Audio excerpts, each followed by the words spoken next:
for Sisters, where we will give you tips on self-care, self-awareness, self-confidence, and show you all the ways you can love yourself. So get ready to laugh, cuss, cry, and pray. Hi, guys. Hey, welcome back. Hey, guys. Hello. All right, so we're back for week 2, huh? Yes, we are back for week 2. This is Danny. This is Cece. Kay checking in. And this is Sash Bash. So this week we're going to start off with rants, reads, and resolutions. My segment is going to be about entertainment as well as how we process entertainment and if we even should process entertainment.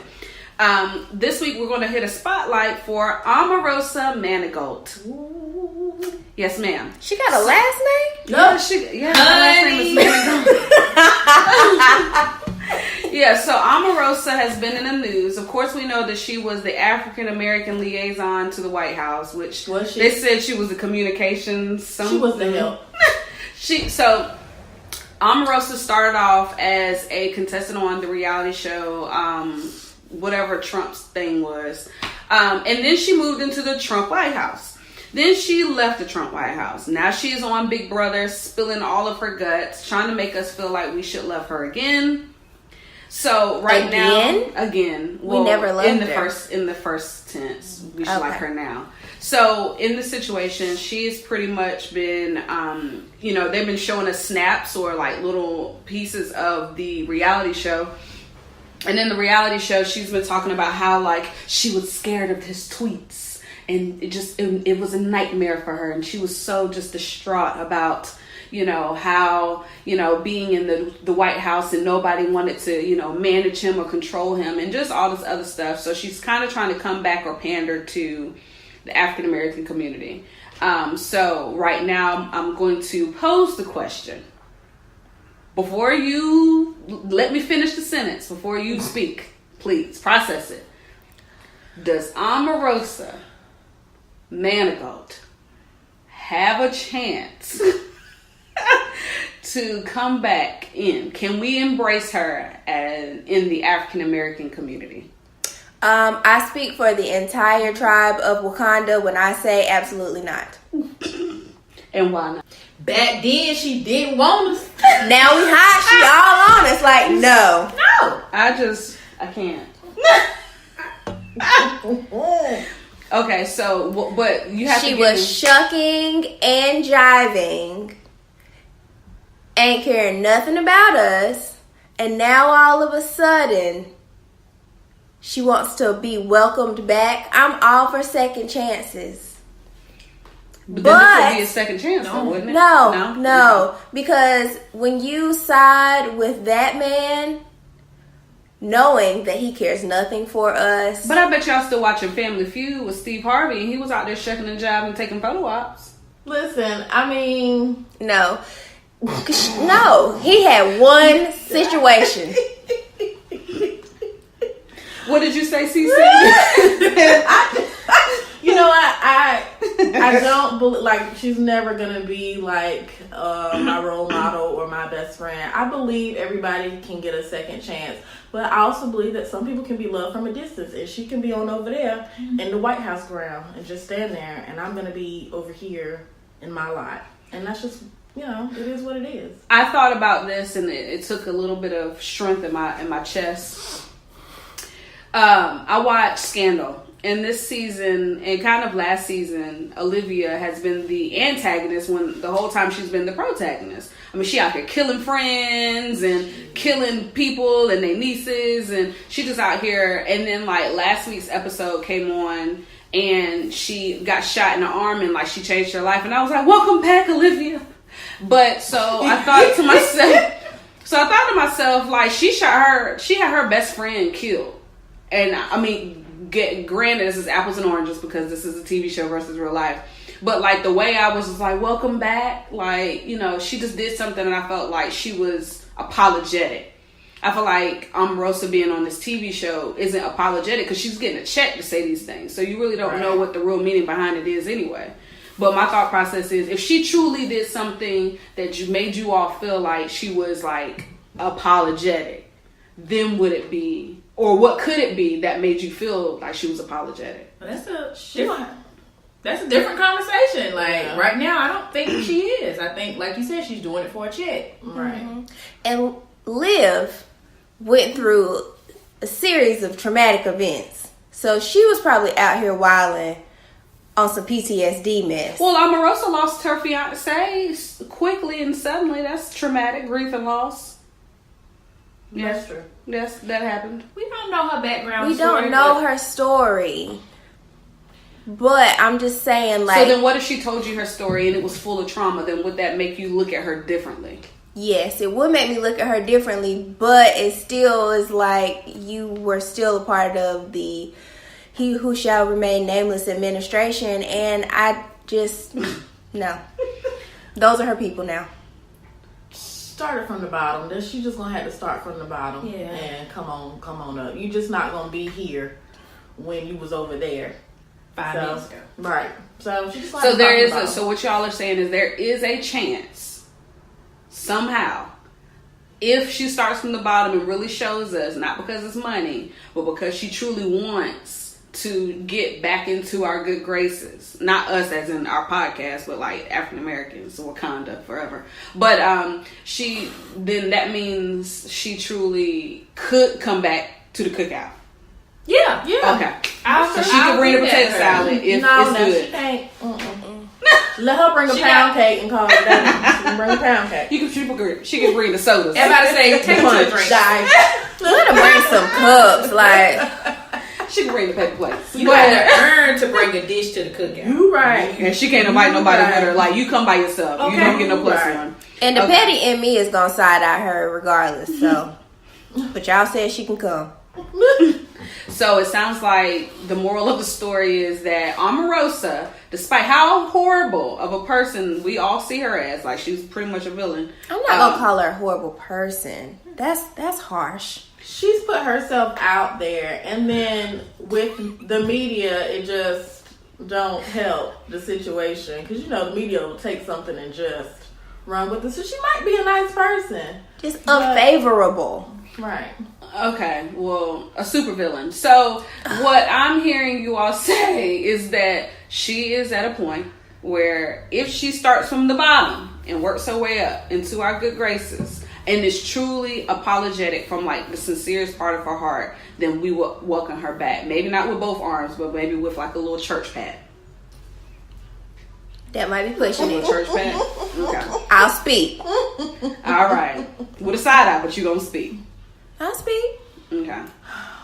I'm gonna put Omarosa on my prayer list. That's all. Yep. She That's gonna be what on my prayer list. That's it. Mm-hmm. All right. I'm just praying for guidance. Okay. That's Yeah. All right. Hi guys, welcome back to K's Corner, aka Get Your Life.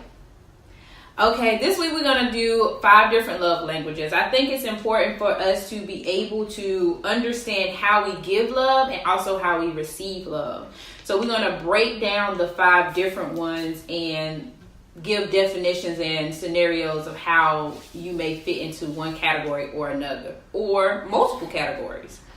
The first one is words of affirmation. So if you identify with this love language, you enjoy compliments and statements such as I love you. Like, however, the downside to that language is negative criticism. If you receive negative criticism, that normally sticks with you for a long time because you feed off of those words of affirmation. So that whole saying of sticks and stones may break my bones, words will never hurt me, that don't exist for people who like thrive off of words of affirmation.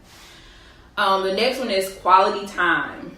If you receive love or give love this way, you want all the attention, no distractions when engaging with the person. So no TV, no phones. If they postpone dates, you probably pissed at those moments. And the best way to explain this language is through the words of my shero, Maxine Waters. I'm reclaiming my time. So you're constantly, like, if you got to fight for that time, you're probably going to be in a negative space if that's the way you identify and that person isn't giving you that type of love. Receiving gifts, that does not mean you a gold digger. That's the next one, is receiving No, you ain't gifts. messing with no broke dudes. You don't want to mess with them either. However, this language means that you enjoy like the thought that goes into the gifts, like the gestures and all those things. So you want people to put effort in what they're bringing you. And if they forget, like if you're receiving it, if that's the way you receive the love, and they forget things like your birthday, anniversaries, and things like that, and just going and snatching up a card, not even signing it and putting a message in it, that's probably going to be a trigger for you. Acts of service. Clean this house. Amen. Focus. This love language, you enjoy like people either like helping you to ease the struggle, like, they sit back, let me vacuum this floor, like, you got this food, like that type. Like, you want to feel like what you're doing is being appreciated, or what somebody's giving to you is like services that show their love. And the last one is physical touch. Chris Brown said this one best. You want that lovey-dovey, that kiss. Miss K out here doing. I know, right? She's out here. It's a thing. Y'all ain't even see her. She was just moonwalking. Listen. But on this one, you thrive off of touch, not necessarily like in the bedroom or just sex. Like, you thrive off of like hugs, handshakes, just those personable touches. So for me, like, for example, that I would kind of sort of say is like, you're in a crowded space, like at a party or something, and you and your friends are there, and you come in and you speak to 4, and you don't make your way over to speak to that 5th one. If that's the way they receive love and that's their love language, they're probably going to be pissed at you the whole night because you only said, hey Sash, hey Cece, instead of going over there and like actually hugging, touching that person, and now you don't even know what's going on. So reevaluating that piece. But another big piece is the way you give love. You also got to be willing to evaluate those 5 love languages and interpret them into ways that you love yourself. So understanding that sometimes you want to receive love from others or show that love to others also may be the way you utilize your self-love. Like, if you thrive off of acts of service, so maybe you need to give yourself small little gifts when you like hit milestones in your life, whether that's going to the nail salon or buying a new picture to put on your wall. If it's physical touch, maybe getting a massage or something like that, if that's the way you thrive. Quality time. Like, for me, I'm getting really big on learning meditation and being present and mindful, as we were talking last week, with myself. So that would be a great one. Words of affirmation. A lot of the times we don't pick ourselves up. We look for other people to pick us up. So maybe Post-it notes on the wall with the I ams. Mary Jane. What? Mary Jane. Mary Jane had sticky notes around everywhere. everywhere. So those are the 5 different love languages, and I think that any feedback that you guys want to add to the different 5 love languages before we push on over? No, I would just say that I was very surprised at my love language. Because I think I did it before, but it was like such a long time ago that I had to redo it, and I was very shocked at what my 2 top ones were, because I'm pretty sure it's gonna shock y'all too. You know what? When you were reading them out and describing them, because I recently took mine over too, I was thinking about how I think as I've gotten older, my love language has shifted. Maybe that's it. Because I can think about times where it probably was something else, and now I'm just completely different. Is that normal, I guess? Is that normal? That might be called growth. Wow. I mean, She says you matured a little bit. That's a couple years. That's the subtlety of that shade. Right. That might actually be the explanation to why mine changed, because I don't remember my top two being the same when I did this back. I want to say in grad school. So yeah, I definitely don't.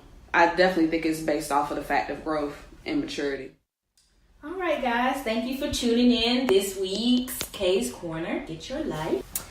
All right, guys. So it's my turn. Welcome back to the Sister Circle. Whoop, whoop.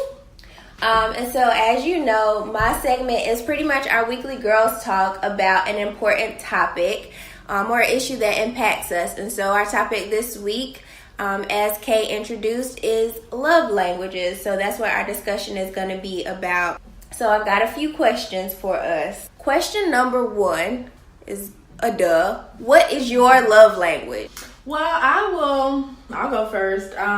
My love language is acts of service. Like, anybody who knows me knows that that's what I thrive off on. And I think there's probably a few that comes after that, but that's probably my number 1.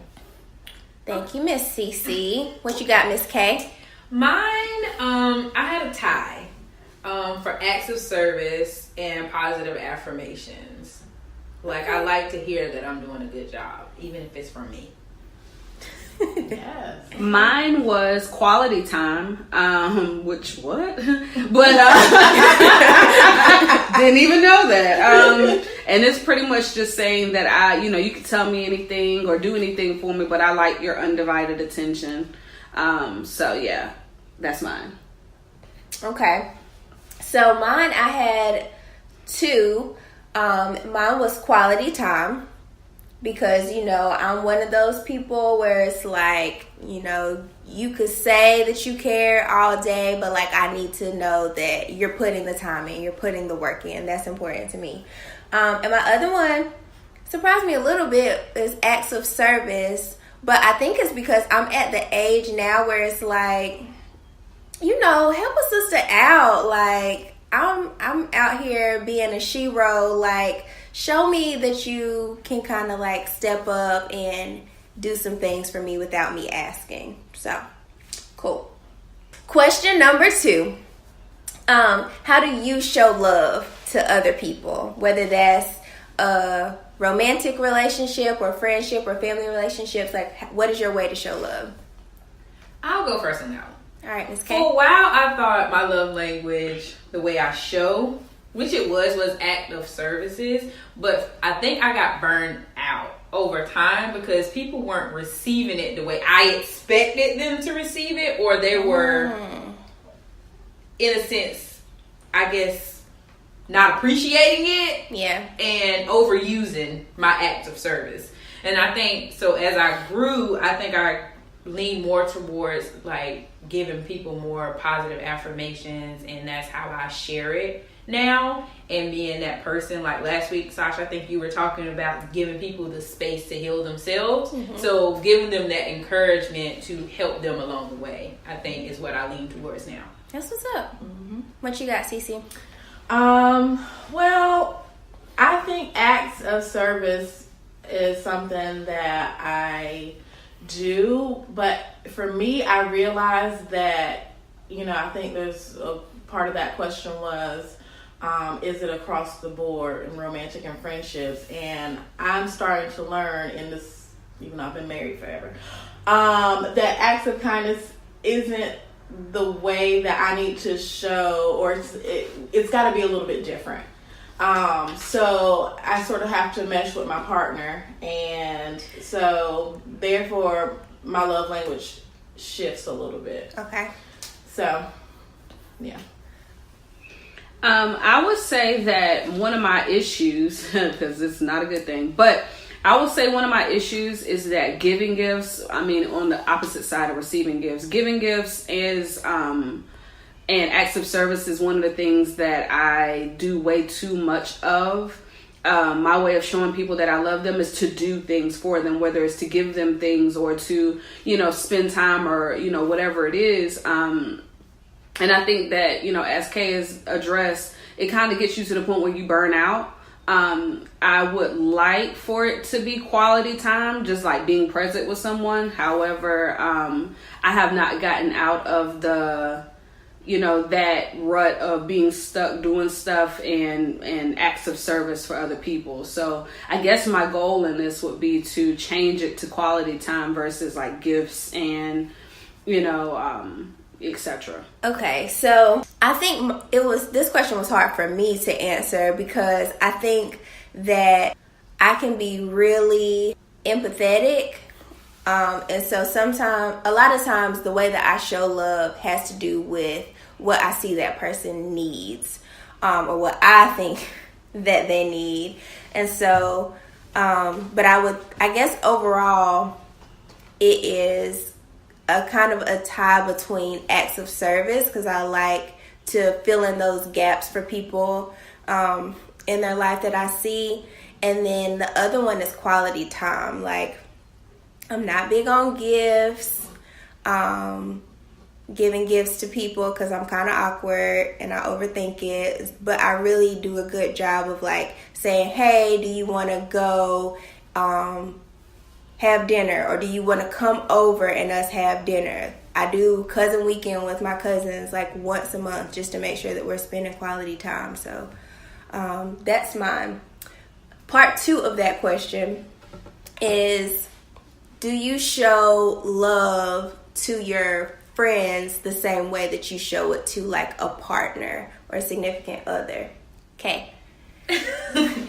I'm going to say, because I think Cece answered both parts of that question, and I will piggyback off of her to say that now that I'm reevaluating things, I am probably more neglectful in my romantic relationship, more so than I am in my friendship or coworkers and things like that. Mm-hmm. Because sometimes I feel like I don't acknowledge, or I'm burnt out from giving on the outside of my house, that I don't come in and also reciprocate that same amount of effort. So for me, I think it's the same positive affirmation and active services across the board, but I feel like I'm neglectful in some areas versus the other area that I need to balance out. And I definitely would say, just thinking about how I grew up, when I was a child, like, I didn't see the positive affirmations, or I didn't see we had no money, so we had the gifts and things of that nature, but I saw like the acts of service. Like, this is what I grew up around my grandparents, so this is what my grandmother did for my grandfather and vice versa. But I never saw that the affirmation and the quality time, like they just did things for each other. And that's how I grew up, and that's how I got into my relationship. And I realized that my husband is way different because he grew up in a different space. And so I really had to adapt. I'm still working on that years later, where I had to adapt and really be like, okay, he really is like the touch and the quality time. And I'm just like, take this trash out. But so I really am learning that some of the ways that I would show, because y'all know me, like, I wanted to get y'all something so bad for Christmas, and it tore my nerves up because I couldn't, because that's me giving something to y'all, not necessarily gift wise, but just me doing something for y'all. But I realized that with my husband, it has to be a little bit different. And so I've had to sort of maneuver all of that. So, Danny? Well, I will say that just to give some insight on the 5 of the love languages, the one that I scored a 0 on is physical touch. So I don't like anybody that knows me knows that I have a space issue, which means that if you are within an arm's reach, you're too close. And I struggle with that in relationships because it seems like I attract people who want to be close to me. Like, I don't want you to sit on the same couch. You can talk to me from a distance. If you talking to me and I can just feel you, I can feel you bat your eyes. You're just too close. Like, I don't want to cuddle. I don't want to do none of that. And I'm just not that person. But I have tried as hard as I can to kind of just address that in relationships, because I know that's an aspect that like people want. I just don't know how to do it. So right now I would say that the way that I show love in relationships, or my love language in relationships, is acts of service and giving gifts. Friendships is a little different for me because I'm a words of affirmation person in friendships. I'm like, yay, good job, or congratulations. Or Just like that. Yeah. And I'm also a giving gifts person as well in my friendships. Like, I really know that in like my real personal relationships, I have to work more on physical touch. I think that I have 3 nieces and they're all about to be 1, and they all like just touch and they sit close and they're so close, and I think they're kind of like helping me get out of my space issue problem. So And good in vivo. yeah. It ain't even gradual exposure, it's just exposure. It's just straight on. So I can sit next to you. No. You right over there. Just to give y'all a heads up, Danny is on a couch all by herself right You're now. right. I am, and it will be that way. Okay. To answer that question a little bit, well, my last answer is, how do you guys respond whenever your needs aren't being met? I'm going to start. Okay, Danny. I'm a pro at what I don't like. Kay just fell out.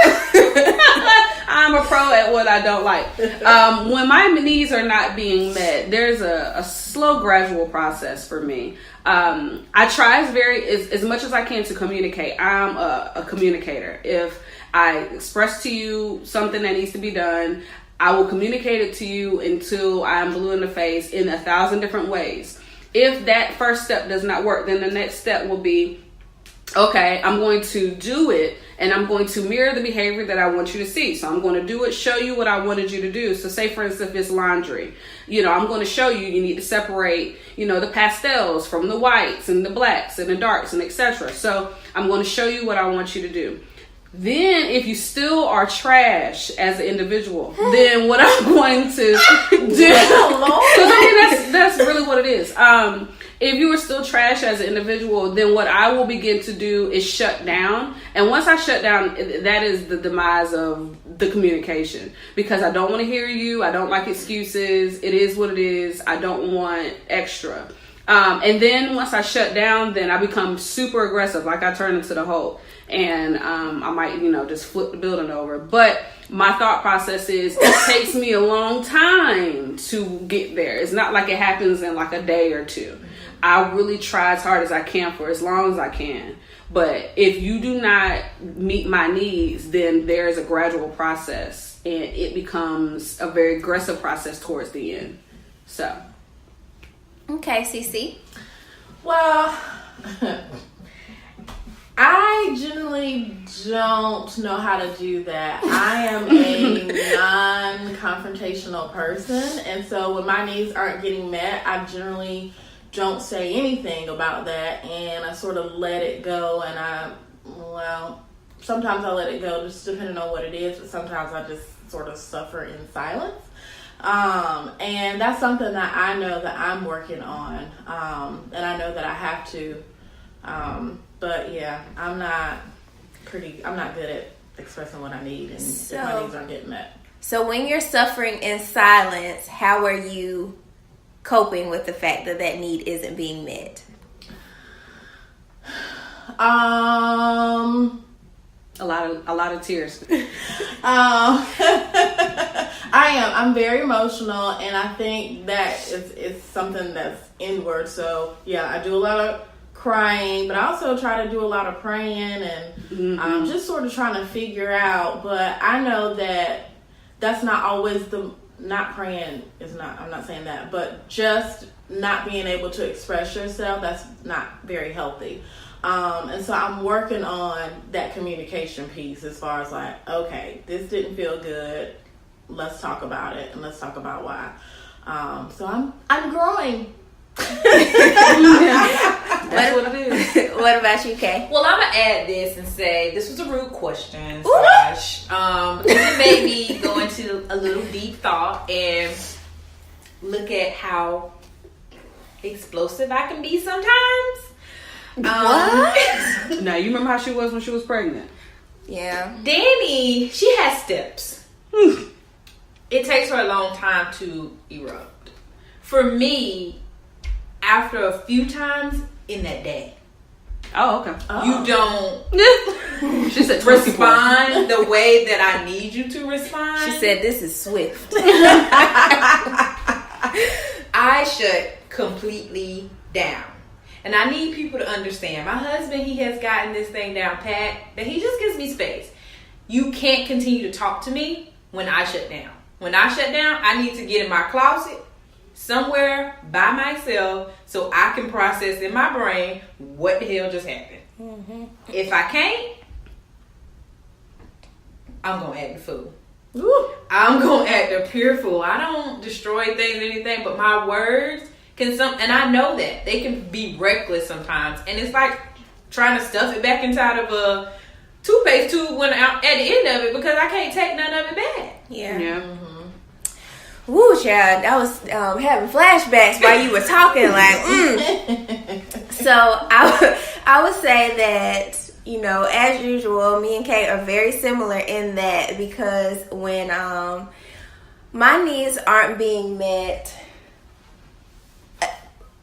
A long time ago, I would be the person that would be like, you're not doing what I need, and I'm explosive. Like, I'm popping off immediately. Like, and you're going to listen to me, and the conversation is not over until I say it's over. It might be like 47 text messages, or it's like I walk out of the room and I'm back, and another thing. Like, that was me. It was me. It was young me. And then I progressed, and then I got to the point where I was more passive aggressive, and so I was petty Betty in the house. You're not doing what I need for you to do. I'm going to make things miserable for you. I'm going to go get something to eat and be like, oh, you was hungry? It's not nice, and it's not the way of Christ. But I've grown out of that. I would definitely be petty. It would be like, okay, if I suffer, you suffer. Long suffering in this bitch. Sorry. She got a character. I cuss a little. But now where I am in, you know, my growing immature self, I will kind of like, whenever I notice something is bothering me, I stop in that moment and I ask myself some questions first before I even bring it to a person and be like, okay, what is it about this situation that's causing me to be upset? Is this a me thing, or is this a them thing? And if it's a me thing, then I stop and I figure out whatever it is, whether that means I'm journaling or I just sit, take some space by myself and figure it out. I do that. But if it's like one of those things where I know that I need to address the other person because of what's going on, then I will just go ahead after I've evaluated what I need to say and making sure that I'm going to be able to say it in the most tactful way and in a way that's going to show that I value my relationship. Then I go to them and I say whatever it is that I need to say about that situation, and making sure that, you know, I'm using my I statements, my I feel, because instead of being like, you always doing this, this, and this, because I know that's not going to resolve the situation. And I just want to step in and say, like, we're all for different women, as, you know, while we're here. And I think that we've all handled things in a different way, but I like that you brought in like the growth and the solution focus. Like, I don't do those things anymore. Now the old me might be still around yonder, but I'm learning to do new things. And I think that this podcast is for helping people. What else can I do? Mm-hmm. But also, to piggyback as well, you know, I am a human, and, you know, as good as I try to be, there are times where I have my weaknesses and my weak moments, and there are times where I do go 0 to 100.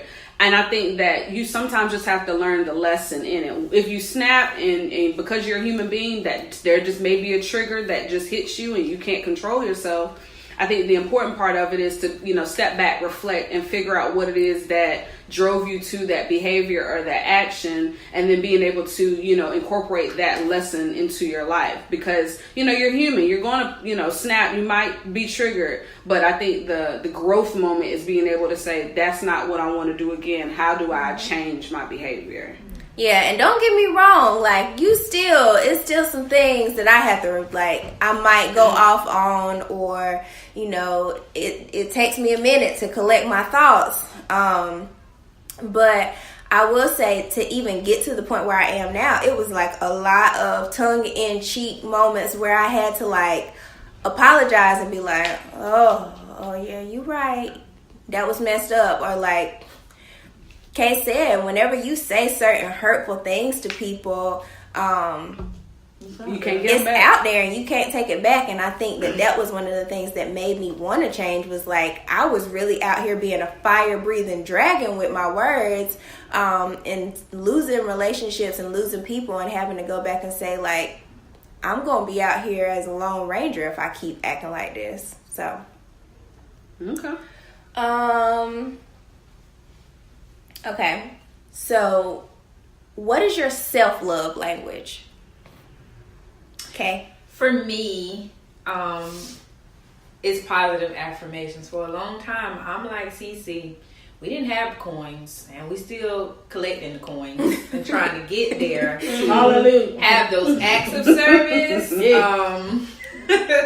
And for me, I'm also building up my motivation to do my daily routines, because I know it isn't always about going out buying things, but some things you can do around the house. So I'm getting better with that. But positive affirmations for me is, I got to do my I am statements. If I don't start my morning with my I am statements, or end my night with them, either that's reading something motivational or saying something in my brain, because I'm a quote fanatic. I analyze quotes, I make up quotes, like, that's me, and that helps me get through my next journey. Mm-hmm. So I would go with positive affirmations. Cece? This question was really hard for me because I'm generally the last person that I think about. So I don't know what that is.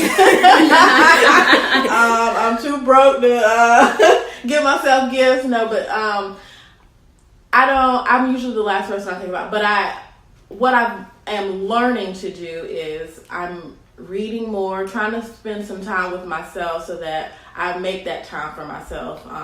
And that's hard when you have so much stuff going on, but I think it is important to step back and be like, you know what, I need these 15-20 minutes where I can just be by myself. And being by myself means that I'm spending time praying or meditating or reading the scripture, whatever.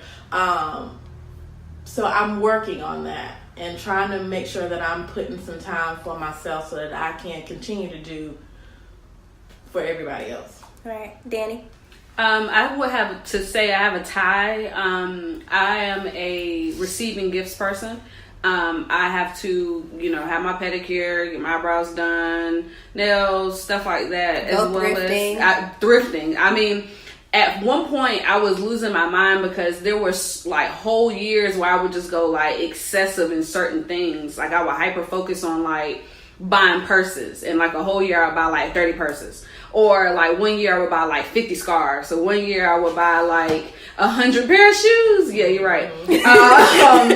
And so what I decided to do was scale back how much money I was spending on myself, because I literally was loving myself too much. Is there a thing? Is there a such thing? I was loving myself too much. So now what I do, in a cheaper sense, is I love thrifting.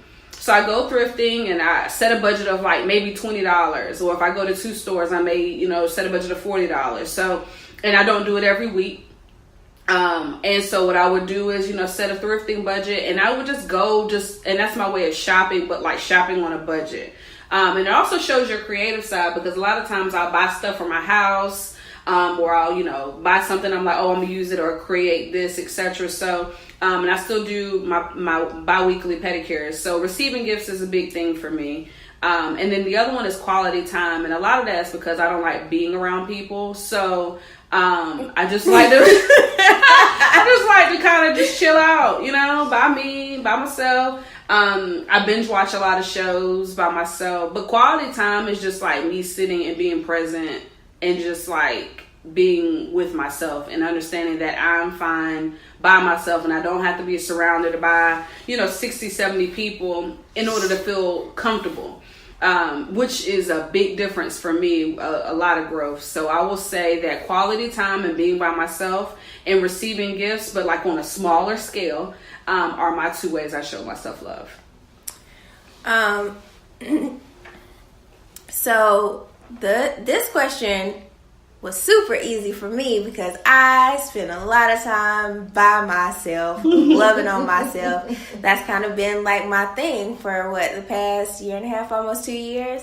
And so for me, time alone is like rejuvenating, because y'all know that when I know that I had to spend a bunch of time with people consecutively with no alone time, I'd be freaking out like, how am I going to spend time with people for like 48 hours? I need some time. So spending time by myself is a really good one, where I could just journal or just do my own thing, like just have fun with me. And then the other thing that I do a lot of is like touch kind of things. Like I love my baths, I like to do my hair. Like I like washing my hair and going through that process, because normally it's not easy, and I don't like necessarily the act of doing my hair, but I like just taking care of myself in that moment, doing a face mask, finding something like a new routine for like hygiene or something like that, is big. So kind of part two of that question, knowing what you do for self-love, is there something that you want to do more of, one of those categories? Because I know like for me, I want to get into doing more of like affirmations. Like I want to make a I am board, and like post more stuff around my house to kind of keep me in positive spirits. I think my biggest issue, two bigger issues, is that I'm lazy and I have ADHD. So between those two things, like I have like 1,000 great ideas of what I want to do, and then like my execution is just trash. Yeah. So like because you be buying stuff and hello, not using it, but I'm still waiting on that rose gold Bible that you bought that you ain't filled in. But, that is true. I do buy myself gifts. You buy yourself gifts and then be like, look at this, y'all, and then it collects dust. But no, my thought process is like, I want to do all these great things. Like I buy journals, and I even bought a 2017 planner and never opened it. But it was on clearance, so I didn't mind. But it was just so many things. I just have these great ideas. But what I have added is Sasha is into candles. And I used to tell her all the time, like, I get candles, but I never burn them. I just use them as like decoration. So what I actually have been doing is every night I will take a different candle and I will burn it for like maybe 20-30 minutes right before I go to sleep. And then I cut my TV off and I just listen to music. So I think that's encouraging more quality time, but in like a different way. So, yeah. Yes, child. I'm all about a good candle and a playlist, honey. A candle and a playlist. Yeah, so that's been my thing. What about you, Cece? I think increasing the amount of positive affirmations for me, sometimes I do get a little scary, and I'm just like, knowing that like the Lord didn't give me the spirit of fear, but I know it's a little scary. And so the positive affirmations, but I think also for me is improving my quality time. Oftentimes I feel guilty by wanting to just be me because I've got kids and I've got a husband, and but I want to be able to. I want to take a bath with some candles. I want to be able to do that. So just carving out those times again to just be like, this is me time. Yeah. Okay. I'm going to also say I want to incorporate more quality time. I think a lot of the times, like Cece was saying, that's in our nature. That's why we are in the mental health field. We are givers, and we like to help other people feel better, and we neglect ourselves a lot of the time. But for me, so quality time will definitely be something that I want to do more of for me. Like Cece said, I need to get in the bathtub, light my candles, and mine still are for decoration. I got lots of candles. Okay. Right? Sasha gave us candles for Christmas, and I smell it, but I don't. I burned that one last night. Hey, girl. Listen, when the lights go out, just in case I got power this week, I need these candles. But that's being Cece thinking about the long run. Right. We might need these candles to help out other people see their way to the bathroom. Right. And I think that's also the difference between Sash and Dan, me, and then you two, because we're single, so we just be out here burning candles. Because if it's gonna get dark, we just gonna be in the dark by ourselves. And you know that whenever Bath and Body Works had their semi-annual, I had stocked up, so I'm good. You need a candle because I got you. I got 12 underneath my bed, honey. It is easy for us as single women to just focus on us, where it is so much harder, because I listen to y'all so much, and it's so much harder for y'all to just break through and get that self-time, like that me time, and then not feeling guilty because you have that me time. Where I just be out here like, girl, I'm going and I'm going to spend 14 hours by myself. Yeah. And not care about nobody else but me. Right. That's so true. One thing that none of us mentioned, but I know is something that we want to incorporate more into our self-love, is exercise. No, I don't. Oh. Don't speak for me. It was like, don't speak for me now. Well, considering the fact that right now you are the only person who is consistently exercising. I didn't want to do it. Okay. Well, I want to do it more because I really, at the point in time where I was doing it a lot, especially working out outside, was like really good for me. I definitely would say the other day I took a walk, and it's not a nature trail, but it's a nature walk, and it's by my house, and I walked to the trail.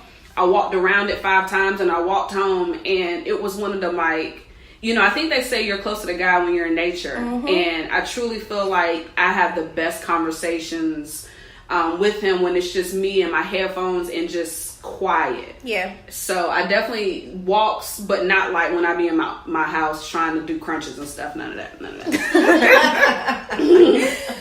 Okay. Next question, kind of on a lighter note, because I've kind of made y'all really evaluate yourselves a lot today. I had to prepare for this. So y'all know I'm a music head. So tell me, what one song do you have to have on your self-love playlist? Like, you're spending that quality time with yourself, and so you made a playlist. What is one song that's got to be there? Okay. So you guys know I've been in a tough spot mentally for the last literally 60 days, and I'm coming out of that funk. Amen. Jacqueline Carr, Win has been my get me to work, get me through the door type song, because it speaks to me like, you will win. The enemy tried to come up against my finances. Woo! The enemy tried to do this. And it's like, but I got you, boo. Yes. And I'm reevaluated. So that's my self-love song. Okay. My self-love song is "Be Blessed" by Yolanda Adams, because, well, she's Yolanda Adams, and when she tell me don't be stressed, honey, she speaks to my soul every time. Well, since I'm still a heathen in these streets, okay, I was thinking the same thing. Ain't no gospel on my list. I I could throw one out there. I know. I mean, I can't even make one up. But what? And no one has got to be. And then God said, "We're gonna go with that." But no, mine is Jasmine Sullivan is one of my favorite artists, and she has a song on her last album called Reality, the reality show CD, and the song is called Masterpiece Mona Lisa.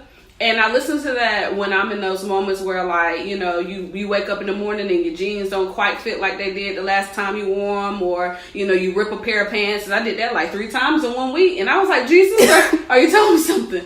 But, and she just makes me remember that regardless of, like, the gist of the song is Mona Lisa, everybody looks at it and it's like this, it's not a beautiful picture, but it's flawed in just the right ways. Mm-hmm. And I feel like that's the way I kind of look at myself. Like, I'm not a picture perfect person, but my flaws are what make me and it makes me, you know, just excited to be and to wake up. And my part 2 is Didn't You Know by Erykah Badu. My Erykah Badu is going to be my song, but Didn't You Know is a very powerful song with minimal words.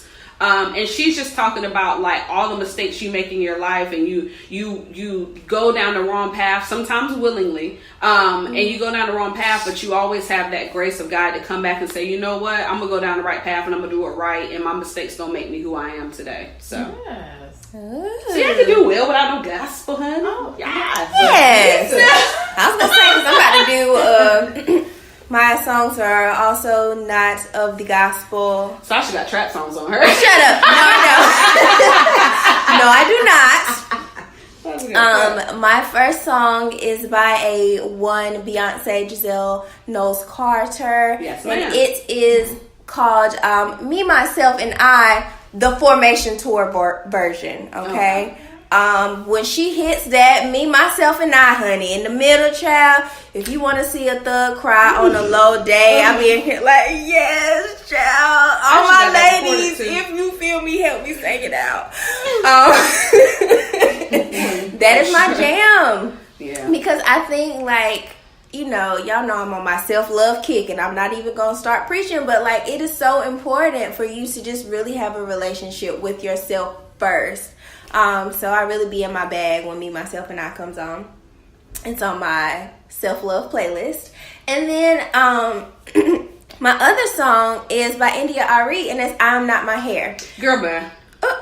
I hate that song. First of all. I do. So it is what it is. I like the song because I like, one, it's a Rumi quote, which I didn't know. Yes, I'm Shout not out my to hair. Beyonce. Yes. Because you up. know Rumi is the best. Yes. I'm not my hair, I'm not the skin, I'm the soul that lives within is a Rumi quote. And I really like that because, you know, y'all, I'm on my black hippie stuff. And, you know, I think that I'm at the point in my own personal journey with myself where I'm trying to, like, let go of my ego and kind of just, like, take my actions and other people's actions for what they are, and, you know, separate. So I think I Am Not My Hair really embodies kind of like where I am on my self-love journey. Well, I will say, Saj, I actually love that song too. I don't know what Danny got going on over there with India, but here's my thing with India. On a side note, I'm just gonna throw. You got a personal thing with India. I'm talking about the song. Yeah, but because sometimes you can't. That's like if Kim Kardashian came out with a song, y'all ain't gonna listen to it because it's Kim Kardashian. And matter of fact, she did come out with a song and nobody listened to it. Trash. Y'all remember that song? See, and you didn't even remember what were the words, Nikayla? I don't know. I told you last week she was canceled, so I. So the thought process I have behind India Ari, she's one of those people where she's like, woke. Do y'all remember when Alicia Keys won over her for the Grammys and she went on like the stink piece journey? I was just like, see, no. So did you listen to her Super Soul conversation? I skipped over it. You should have listened. Listen to every other one. I listened to Joe Biden's twice. I hate her so much. I did. She's one of those people that I separate her music Yeah. from her personality. I ain't got that kind of growth yet. Okay. Right, because I Am Light too. That is also my jam. Like, I thought you were saying you were light. no, she has a song called I Am Light. It's so Light, it's good. light? Like skin. Like light. Light. Okay. Like the light from the candle. Gotcha. You the worst. Moving right along. So now that you've got your self-love playlist going, what about if you're making a playlist for your boo, or for me and Danny, our future boo? Hello. Speaking into existence. What is one song that you would want to have on that playlist that kind of like embodies what love is for you? Well, for me, we love ourselves some flowetry, and so I think it was the second Flowology, the second CD. Every song on that, but I think the best song was "Sometimes You Make Me Smile." Ooh, Jesus! Yeah, but that's our thing together. Okay. My significant other song is almost like a flip of my self-love song. Mm-hmm. I am a Ja Rule fan. I don't care what y'all say. I don't care what y'all say. But I am Ja Rule and Ashanti on Mesmerize. My husband actually hates Ja Rule songs. Hate is a strong word. He just likes him. But I will sing him Mesmerize over and over again because, girl, your stare, those eyes, love the way you look at me, baby. I didn't know that was a whole other song. Nothing but a groove, baby. Now that's a whole other song. That's true. See, Sasha didn't know But I know it. That song, I mean, your lips, your smile, your hips, your thighs. Okay. You know? He got hips and thighs. He can't I'm deny not it. even. Danny. Mine is Music Soul Child, So Beautiful. Yes. I love that song with like every fiber in my being. Yeah. And then a couple years, well, a long time ago, he came to women's empowerment. And you know, when you hear a song on the radio, you're like, oh, it's good on the radio, but can you sing this live? Because he hit a falsetto the whole song. And I was like, he ain't been able to hit this song live. And when he hit that every note, he sounded better than the audio version. I was just saying this to my sister last week. He sounded better than the audio version. The song is just glorious. But it's pretty much just saying like you're my everything, and that's it. Like that's the only way it goes. So That song. That's good. Oh, yeah, okay. Look at all of y'all. Jane, girl, reach out and touch somebody. Y'all had one song. I got a couple. Okay, so my first song is, y'all know that Miguel just has a special place in my heart. So my first song is called Simple Things by Miguel. I will play Simple Things for 20 minutes in a like back to back in a row. Like I just love that song because for me, I think love, you know, I just need a bunch of simple things, you know, it's just the little things. My second one oh, it's actually only two. The second song is called Blessed by Daniel Caesar. And it's just such a beautiful song. Like, you gotta, you know, when you have some free time, just listen to it. It's so beautiful. He's like, yes, I'm a mess, but I'm blessed to be stuck with you. And I was like, you know what?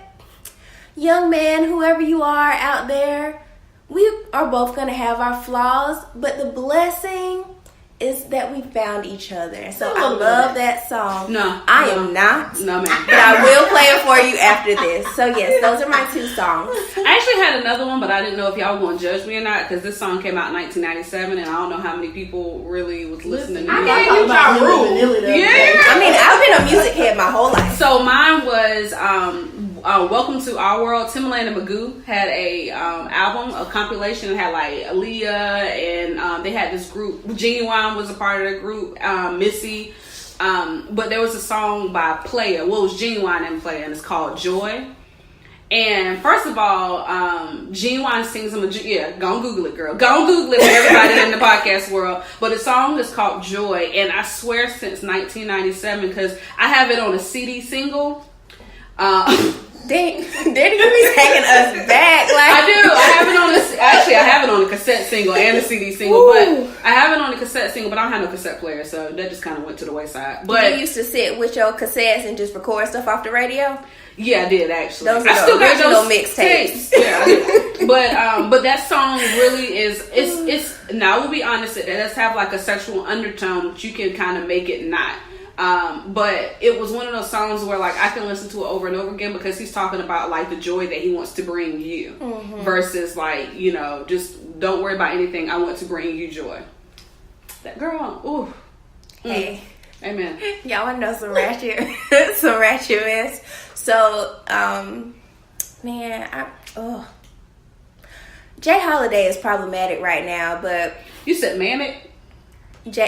problematic. Oh, I thought you said it was manic. I thought it was bipolar. He might be. be. He's a little problematic right now, but like on the only album he's ever had, I think, he had a song. He had a song called "Pimpin' Me." No, I don't want to go here. And my cousins call me ratchet. My cousins say I'm so ratchet because when I was a teenager, I used to be like, oh my gosh, like Pimpin' Me is going to be my wedding song. Because he's like, the Pimpin' Me just died. So are we done with the segment? Because girl, I love that song. Do your Googles. I'm going to make you listen to it on our way to breakfast. Okay, great. Anywho, thank you. Yes, ma'am. Amen. Thank you guys for, chit-chatting with me in our sister circle moment. We're going to kick it on over to you, Miss CC. All right, guys. This is, we're coming to an end again, and it's been really wonderful. So, I'm here to give y'all just a little nice takeaway home and some encouragement. So, my little sprinkle for today comes from 1 John chapter 3, verses 16 through 19. And I think it sort of sums up a little bit about what we were talking about. So it says, we know what real love is because Jesus gave up his life for us. So we also ought to give up our lives for our brothers and sisters. If someone has enough money to live well and sees a brother or sister in need but shows no compassion, how can God's love be in that person? Dear children, let's not merely say that we love each other. Let us show the truth by our actions. Our actions will show that we belong to the truth so that we will be confident when we stand before God. So I just wanted to say, and it's not just about like an act of things, but sometimes we just say that we love people, but we never really show it. And that can be in any form, like using the actual words, however you want to show it. But I think it's important that if you say you love somebody, to really show that you love somebody. And, be true to what you're going to do. Mm-hmm. So, what do y'all think about that? I don't know what I could add. Because you hit that. Yeah. I mean, I think that really ties into the love languages because it's really not about giving and receiving gifts and, just putting a price tag on things. I think we really truly have to show people that we love them and not even just people that we know, but people that we don't know, like giving back time and, charity and whatever. Philanthropy. Yeah, there you go. I'm going to pray on that one. I got you. But yeah, I feel like that's very important as well. So let's go out today and do something for somebody else and love somebody else and just show that like the way that Christ has shown us and really like he was the ultimate sacrifice when he died. So like if he can die, we can show a little compassion to somebody else. So and also if you all have any time, check out Drake's new video. It's called God's Plan, and that is pretty much the literal representation of this whole scripture. Yeah. All right, guys. Well, thank you. Thank you. It's been so great just chit-chatting with y'all for our episode 2.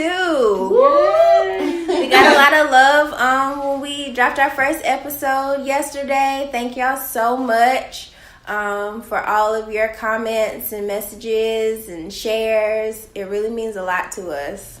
Yes. Truly does. And we'll see you in 2 weeks. Bye. Bye. Thank you so much for listening to Four Sisters Podcast. Our podcast is now available on iTunes, SoundCloud, and Spreaker Radio. Show us even more love by rating, commenting, and subscribing to our podcast on these platforms. Also, don't forget to like our Facebook page for updates and extras like our current self-love challenge or outtakes from this episode. You can find us on Facebook at 4 Sistahs Podcast. That's the number 4, SISTAHS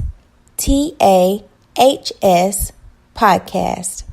Once again, we really appreciate your support and be on the lookout for our next episode in 2 weeks. We are super excited to be on this journey with you all, our new sisters. Bye!